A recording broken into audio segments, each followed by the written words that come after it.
our next guest has the distinction of the person here who I've known the longest who didn't contribute genetic information to my creation. Em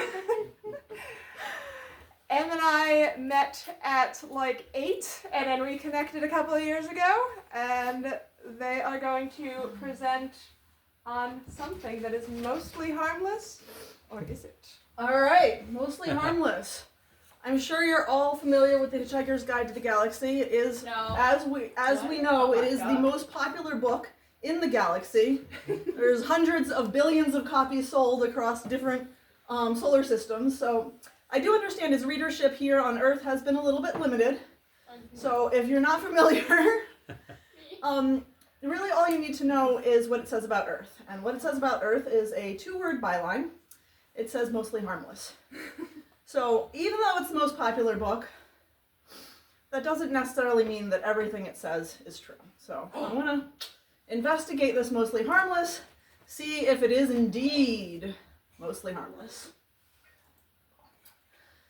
First question is to whom? So I'm just going to give a couple statements here and let you all sit with them.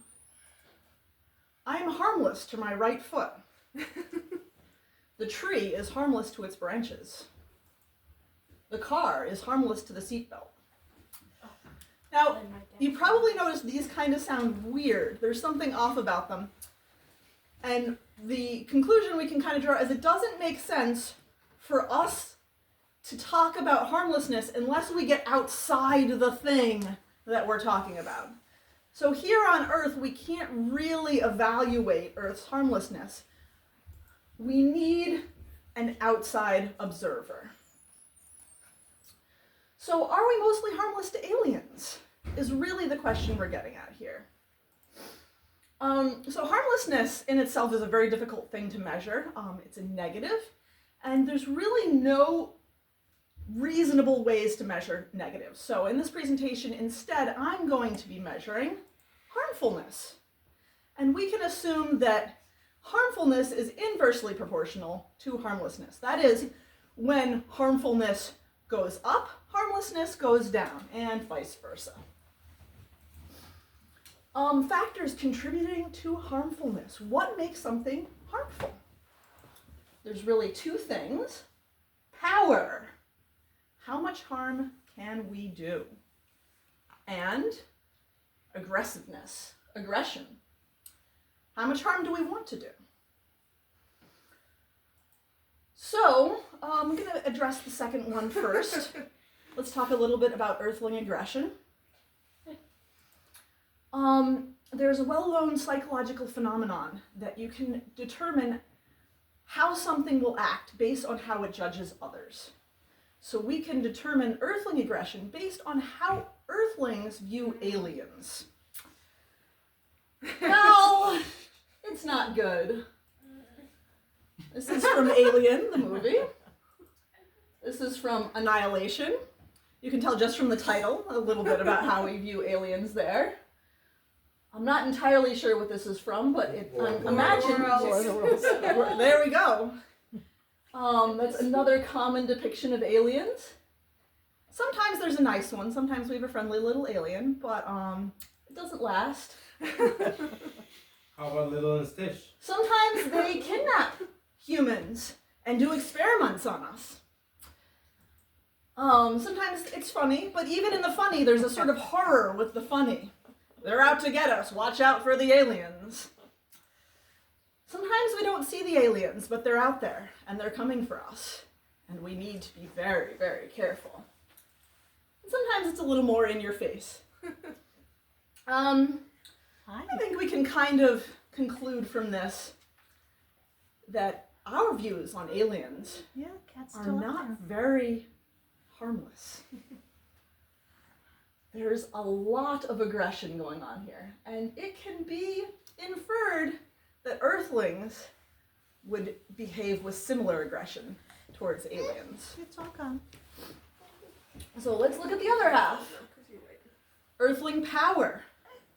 Now, I was going to put on this slide a scale model of the solar system, but there was no way that was going to fit on the slide. So these guys have already very nicely created a scale model of the solar system. if it will open, we will see. If the moon were only 1 pixel. Alright, so this is, if the sun, that's how big the sun's going to be. And if we start moving along here, I'm going to have to speed it up. Because it's going to take a while to get anywhere. Oh, we passed our first planet. There's our Mercury. And zooming right along. Zooming, zooming, zooming. Keep going. Oh, there was Venus.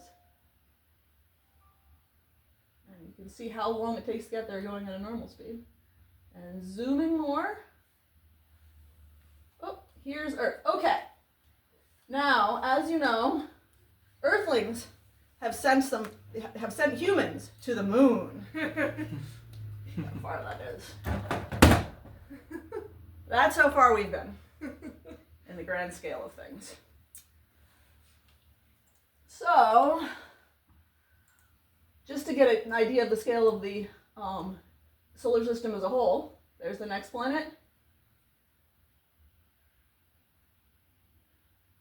And it keeps going, and it keeps going, and it keeps going. And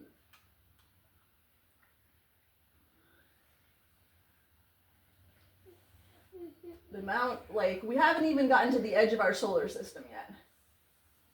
And again, we've been this far. So we can return. There we go. So that's how far we've physically been. We've been this far. How far have we ever sent anything? We've sent the Voyager probe about 25 billion kilometers so far. The messages from the Voyager probe take 22.5 hours to reach Earth, and it was launched 50 years ago. So it's taken 50 years to go that 25 billion kilometers. Our closest solar system is Alpha Centauri. It's 4.2 light years away, which is 40 trillion kilometers away. So if Voyager were heading towards Alpha Centauri, it turns out it's not. It's heading in a completely different direction. But if it were heading towards Alpha Centauri, it would take 80,000 years to get there. And when it got there, it has no landing gear.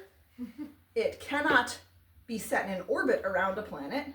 It only has very basic probes, no weapons of any sort, and we cannot even alter its trajectory. So if we saw a nice little planet, we can't type in anything and get it to start going around that planet. It's just going to zoom on by and keep going. That's all it can do. And we will likely lose contact with this probe in 2036. So never mind 80,000 years for it to get anywhere, which again, it's not going to be anywhere in 80,000 years. But in those 80,000 years, we would have no contact with it. We basically would have sent a correspondence, a little letter to whoever's out there. That's all we can manage. So what's our power? Not very much. So, in conclusion, Earthlings have a lot of aggression, but no real power. Now, can you think of anything that has a lot of aggression, but no power? What do you got? Chihuahua. Chihuahua. Toddlers. Toddlers. So, what I thought of was this little guy. He's trying to eat the finger. Oh, look at him. The little warrior's trying to, he's gonna eat you right up. So, we are space cats. It's our only hope that aliens think of us like these adorable little kittens that want to just destroy everything. But really, we can't. We can't do anything harmful. It's our only hope that they really do consider us mostly harmless.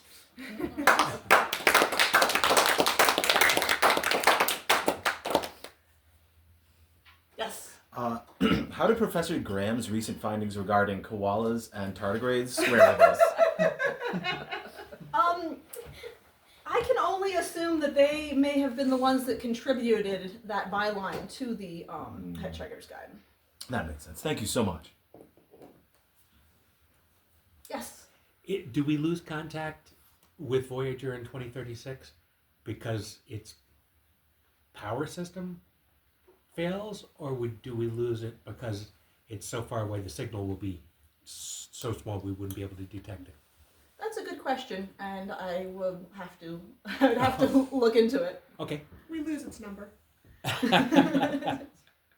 It's Yes. ghosting us. Would aliens consider us more harmful if we started to take all of Earth's trash Very and get nice. it out of our solar system? That's a great question. Well, one man's trash is another man's treasure, so I don't know that necessarily it would be considered trash to the next people coming along. I've actually looked into getting our trash off of Earth, and the problem is the fuel that it would take to get it off Earth is always creates far more issues than the trash itself. So we don't want to burn that amount of fuel to get rid of things. Yes, Do the aliens have men? they have men. Because you said one man's trash is another man's treasure, right? Oh, Is this confirmed? I'm speaking in English. If I were speaking in alien tongue, I'm sure that there would be a different translation of those words. Equivalent cliche. Do you know if people have tried using a slingshot to get the trash off? Hey, folks, put this trash. Oh, see, that would help with the fuel issue. Shay. I think Actually, it would send the Earth. This is real. 100%. Oh, you have answers to this Well, question? I only just learned Go about for this it. the other day. There is a slingshot that will sling it into the air, and then the rocket fires like halfway to the stratosphere. And yeah, Plus fuel. I just learned about I that. like this. But is it used for trash? Not for trash, no. Not that I'm aware of. Yeah, we need For like a billionaires? Yes, space. probably. I also think Oh, the, Send them all. the fuel problem aside, we also have the problem is that we don't want the Earth to be getting smaller as we go. That's fair. We really need all the mass to stay. Yeah, we need on biggest the- planet is best planet.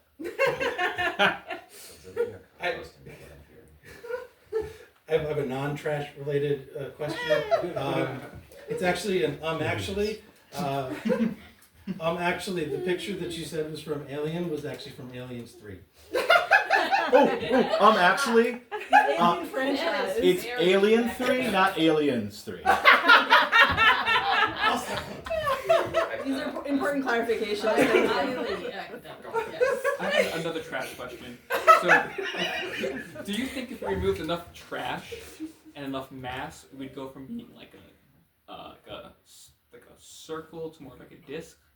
You know, the Earth's flat, right? Yeah, So take the middle out. We become concave. So could we like write information in, and then the aliens, when they finally meet us, could like play us like a record?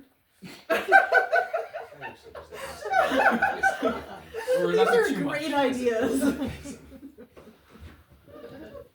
One question. How is this? I feel like cats do have power.